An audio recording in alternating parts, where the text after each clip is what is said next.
Den video, jeg skal lave i dag, den skal handle om de sideafmærkninger, som vi kalder for skillepunkter.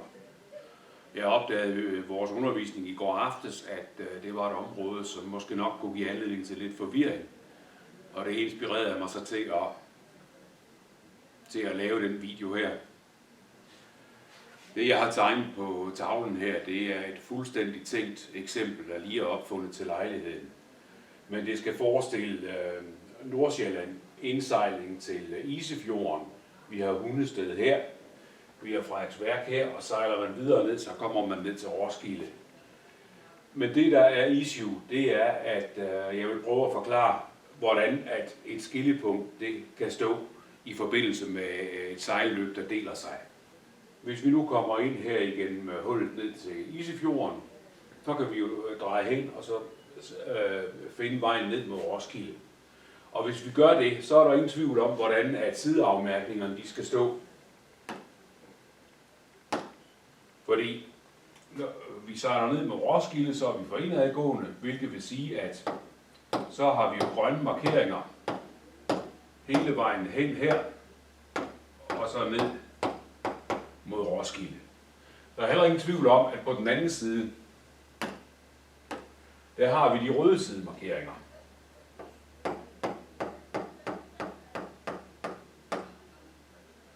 Det, der så bliver problemet, det er, hvad skal der ske her, hvor sejlløbet så går fra ind til Frederiksværk. Hernede, der fungerer det jo også med fortsat røde sideafmærkninger. Men hvis vi ser indsejlingen ind på Frederiksværk, sejler ind her, altså er vi for indadgående. Der kan vi jo sådan set godt fortsætte vores række af røde sideafmærkninger. Problemet, det er den, der skal stå her. Fordi på vejen ind mod Frederiksværk, der skal vi jo have grønne sideafmærkninger. Men lige nøjagtigt her, der skal den jo være grøn, når vi skal bruge sideløbet ind mod Frederiksværk. Men den skal være rød, når vi skal følge vejen ned mod Roskilde. Og det har man jo så løst ved det, der hedder et skillepunkt. Og det skillepunkt, der skal stå her, det skal have en grøn farve for sideløbet, det skal have en rød farve for hovedløbet. Og man siger, at den farve, der er mest af på et skillepunkt, det er den farve, der gælder for hovedløbet. Den farve, der er mindst af, gælder for sideløbet. Jamen, det vil sige, at den bøje, der skal stå her, den skal være rød for hovedløbet, og hovedløbet det er hernede af. Så der skal den jo så have den røde farve mest. Så det vil sige rød her, rød her. Og den grønne farve, den kommer så til at gælde for sideløbet.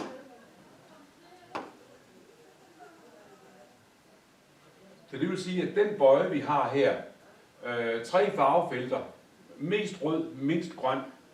Det vil sige rød for hovedløbet, grøn for sideløbet.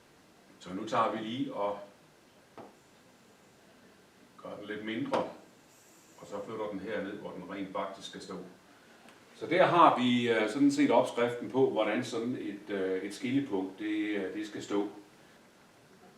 Betegnelsen i kortet for sådan et skillepunkt, det vil jo i det her tilfælde være red, green, red, altså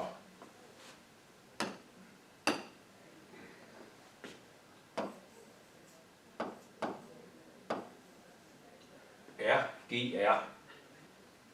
Og lyset for den, den skal jo blinke rødt, eftersom den jo står som en rød bøje i hovedløbet. Og blinket for en skillebøje, det er det, der hedder flash 2 plus 1. Altså 2 blink efterfulgt af et ekstra blink. Nu skal vi prøve at se på, hvordan at det her det fungerer i virkeligheden, fordi flere har spurgt mig, jamen findes de virkelig ude i virkeligheden? Ja, det gør de. Så nu går vi lige over på et andet kort og ser, hvordan at det ser ud ude i virkeligheden.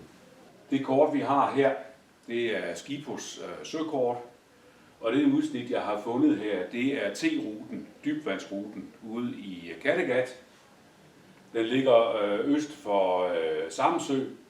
Samsø har vi herovre, den kan ikke ses på kortet, fordi jeg har forstørret det så meget op. Men vi kan se T-ruten i hvert fald, fordi den går op her. Hvis vi sejler opad her, jamen så er vi jo for udadgående, hvilket jo betyder, at vi har rød til styrbord, og vi har grøn til bagbord.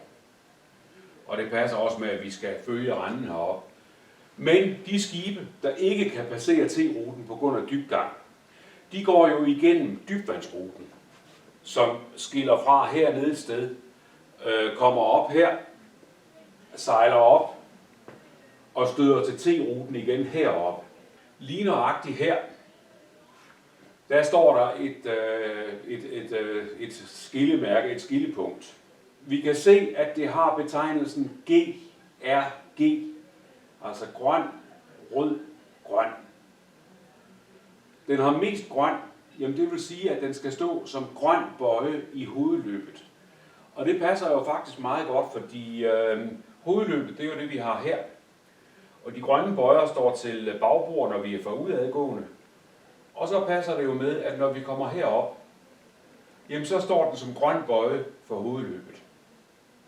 Hvis vi derimod sejler op igennem sideløbet, altså op her, op imod T-ruten igen, så er vi jo stadigvæk for udadgående, hvilket vil sige, at vi har rød til bagbord. Og det passer med, når vi kommer herhen, så har den røde farve i sideløbet. Går vi ned, hvor sideløbet starter, der står minsandten også en. Og den hedder også grøn, rød, grøn.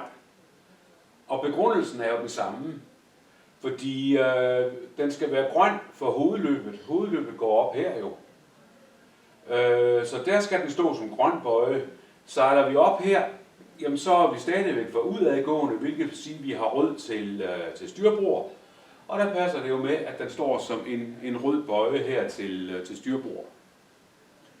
Så dermed opfylder den jo også betingelserne for et skillepunkt.